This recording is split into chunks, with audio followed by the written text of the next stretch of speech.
Assalamualaikum warahmatullahi wabarakatuh. Alhamdulillahilladzi arsala rasulan mubasysyirin wa mundzirin wa da'iyan ila Allahi bi'idznih wasirajan munira.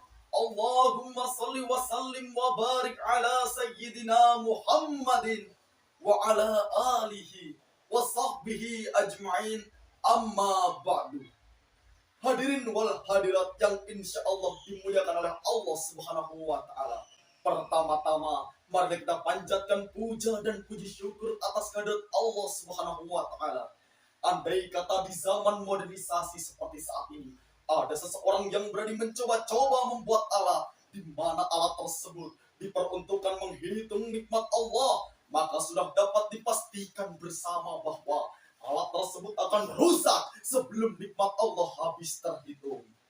Salawat bermutiarakan salam tetaplah tercurahkan kepada junjungan kita, panutan kita, Nabi besar Nabi Muhammad SAW.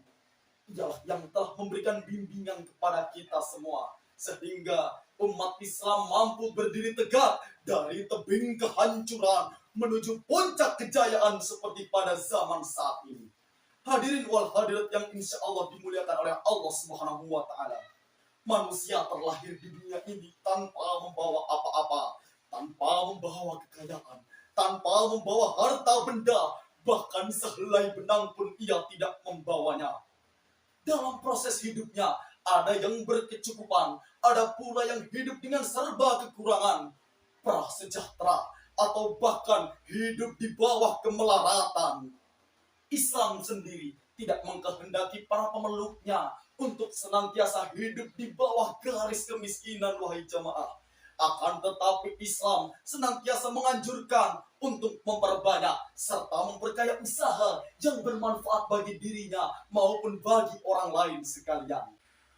Maka pada kesempatan yang berbahagia ini, saya akan membicarakan judul ceramah, berbisnis itu mulia.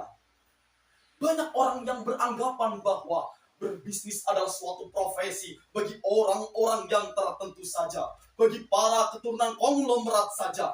Bahkan ada orang yang memiliki pemikiran bahwa kekayaan adalah kunci dari kejahatan. Ini merupakan pemahaman yang sangat salah kaprah. Akhirnya terjadilah suatu ketimpangan hidup bermasyarakat, yakni yang kaya tambah kaya dan yang miskin tambah miskin.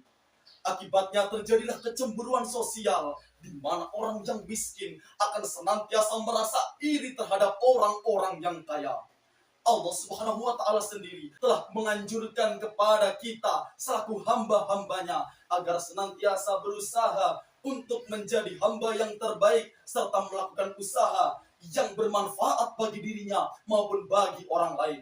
Allah Subhanahu wa Ta'ala berfirman, "Fa idza faragta fansab." Apabila engkau telah menyelesaikan suatu urusan, maka bersungguh-sungguhlah dalam mengerjakan urusan yang lainnya. Ayat ini bermakna bahwa kita tidak diberikan peluang sedikit pun untuk menganggur selagi kita semua masih ada waktu, wahai jamaah.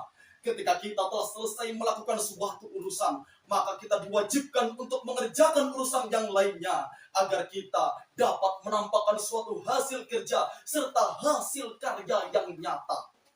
Kita pula dianjurkan oleh Allah untuk senantiasa mengatur masa depan kita, untuk senantiasa mengatur masa depan anak-anak kita mulai sejak dini.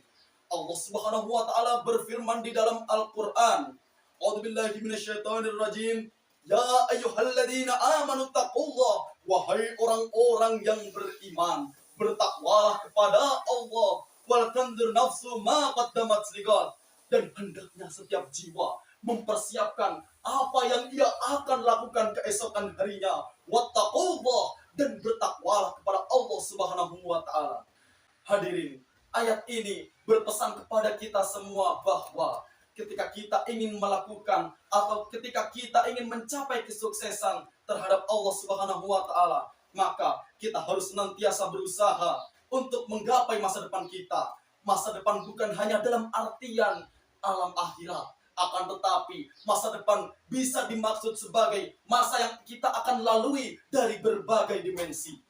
Ketika kita memulai usaha dengan ketakwaan, maka kita harus menyelesaikannya dengan ketakwaan pula. Karena jika tidak, kita semua akan menjadi pribadi yang materialistis, yang hanya mengutamakan keuntungan pribadi serta individualis.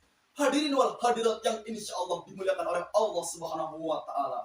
Dalam prinsip Islam, ada 3 jenis yang harus kita awasi dalam berbisnis, yakni yang pertama adalah ketika kita ingin menjalankan usahanya, lalu yang kedua adalah proses usahanya, serta proses pembagian keuntungannya. Apabila kita lalai, maka kita akan menghilangkan unsur ketakwaan di dalamnya. Ketika kita memulai usaha dengan ketakwaan, maka kita harus menyelesaikan dengan ketakwaan pula.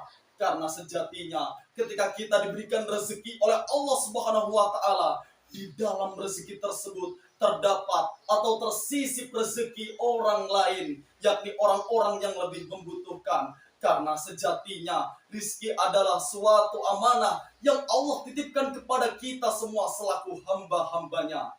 Maka kesimpulannya dari ceramah ini adalah ketika kita ingin menjalankan bisnis dengan sukses, maka kita harus senantiasa melakukan ketakwaan di dalamnya serta beristiqomah untuk melaksanakan ketakwaan itu. Karena jika tidak, maka usaha yang kita rintis dari awal bisa menjadi bumerang yang kelak akan menghancurkan kita semua selaku hamba-hambanya.